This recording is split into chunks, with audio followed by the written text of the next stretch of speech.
Pregnant. তোমরা ঠিক শুনেছো গাইস। কি বললি দিশা প্রেগনেন্ট?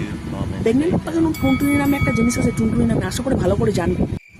টুনটুনিটা তো তোমার নেই বাড়া, বলছি কি কুত্তার বাড়া দিয়ে কি প্রেগনেন্টটা হলো তোমার মালটা? হ্যাঁ, না তুমি দেখো আবার অন্যখানে চোখাচ্ছে নাকি?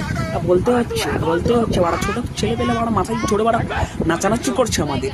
ঈশা প্রেগনেন্ট, আমি বাবা হতে চলেছি। আজ সকাল থেকে ঈশা খুব বমি করছিল, তাই ওকে ডাক্তারের কাছে নিয়ে যাই। আর ডাক্তার আমাকে বললো তুমি বাবা হতে চলেছো। তখন তো না বাড়া, সকাল থেকে বমি করছিল, তুমি ডাক্তারের কাছে নিয়ে গেছি। ওই ডাক্তারটা কি বাড়া ডাক্তার পাস করেছিল? না, এই মাদারচোদ ডাক্তারটাকে দেখতে পারেনি। দুটো মেয়ে কোনোদিন বাচ্চা পয়দা করতে পারে? ঠিক বাড়া, কুত্তা দিয়ে চোদ গেছে বাড়া, মালটা কুত্তা দিয়ে চোদ গেছে। খুশিতে আত্মহারা, কিন্তু তোমরা ভাবো এই বাচ্চাটাকে পৃথিবীতে আনার সামর্থ্য আমার নেই। এই বাল, আমরা কেন ভাববো রে? হ্যাঁ, তুই তো বাড়া এই কাজটা করলি, করার আগে আমাদের বলেছিলি বাইনচোদ খানকির ছেলে, সরি খানকির মেয়ে, আমরা কেন ভাববো? তোমরা কমেন্টে বলো বাচ্চাটাকে পৃথিবীতে আনবো আমি নাকি ভিডিওর শেষে একটা কথা বলতে এই, দয়া করে বাচ্চাদের হাতে কেউ মোবাইল দেবেন না।